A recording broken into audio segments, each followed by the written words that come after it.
So quite often, Tina, when we're thinking about going into a career in the racing industry, we're thinking about being hands-on in a yard, but there are lots of other interesting roles around that. And I'm happy to say we're joined now by Hetty Keys, who's a yearling sales organiser at Tats. Hi, Het. Hello.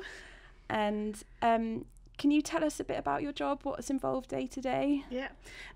My job day to day is part of the Bloodstock team. So how it works is each sale kind of has a sale organiser who's first point of contact for that particular sale.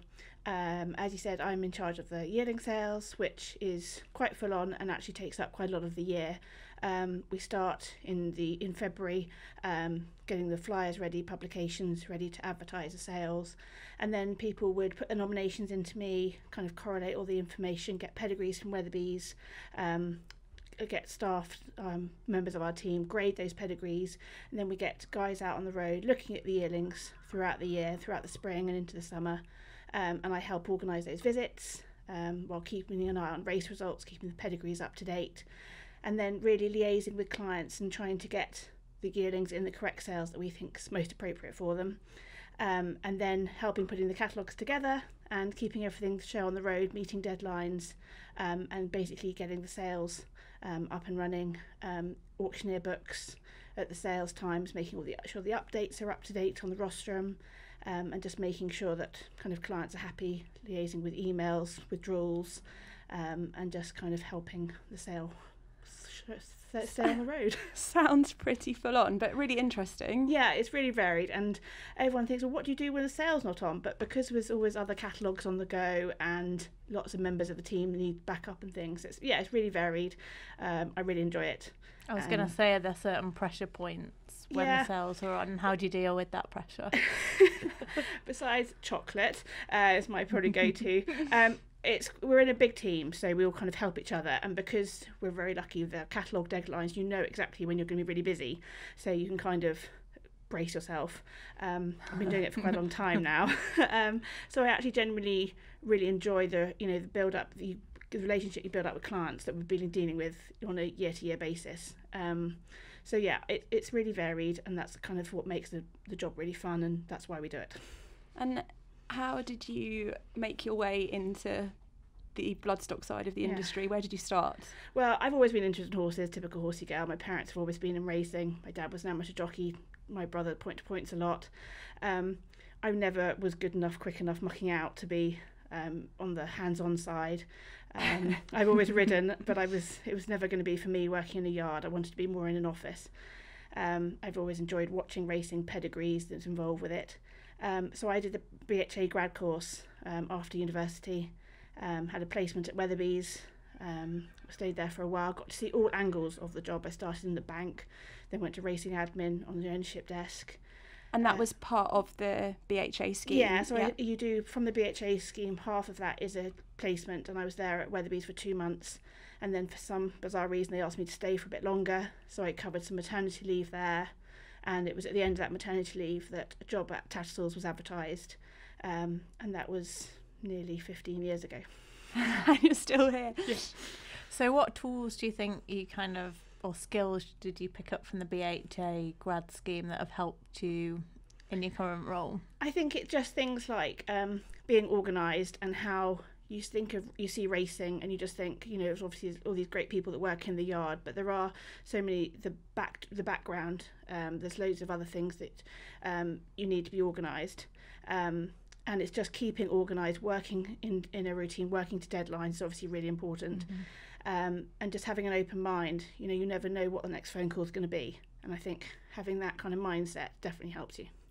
And did your time at Weatherby's give you a good background and the BHA scheme? Did that give you a sort of wider view of the industry? Definitely. And the people I got to meet, the people were on the grad scheme, they went into betting shops, went into work on race courses, loads of different areas, and it gave me like an overall, like, okay, there's even more things to what I thought was available, what I want to do, and we had some talks by some great people when based at the racing school, and completely opened my eyes to, yes, this is definitely the industry I wanted to work in. And then it was just obviously finding my kind of niche and where I was happiest. Do you think that you have to have that passion for the industry to work in it successfully? I think it definitely helps. I said, it is obviously a bit of a man's world. So being a woman, I was, thinking, right, well, what do I want to do? And I think having that passion and actually the love of horses and racing and trying to marry them together, there's so many opportunities. You've just got to be able to look know where to find them, and hopefully, they are out there for people. And you're 8 months pregnant at the moment. How are you dealing with that, plus your job, like the pressure and the tiredness? I do genuinely love my job. Lots of chocolate, obviously. Lots of chocolate, I can't turn to alcohol. But, Tats is a great company to work for. They've been really supportive. Obviously, it's a bit of a difficult year for everyone at the moment. Everyone's been so supportive, and if I need to sit down, if I need a rest, everyone's been like, you just do what feels best. And also the fact that I've been doing it for so long is that I know my priorities, and so I've been able to prioritize work. As I said, we're part of a bloodstock team, so there's always people that can share the workload with. And like this sale, I don't organise the horses and training sale, but I've been able to lend a hand when I feel okay, and it's so far so good.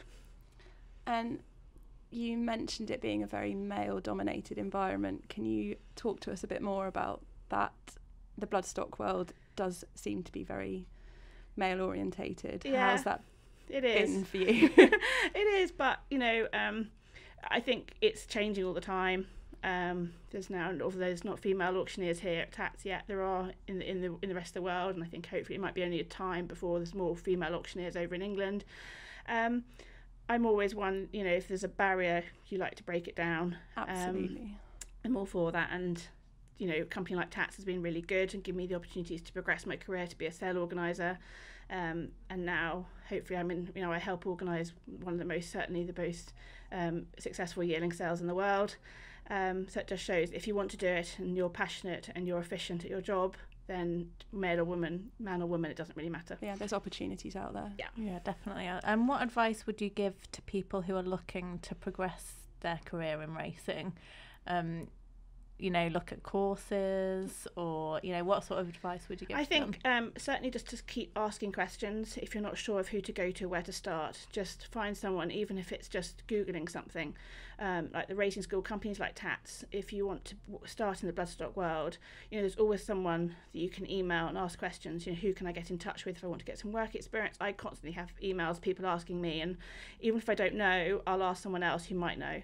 And it's just getting enough experience.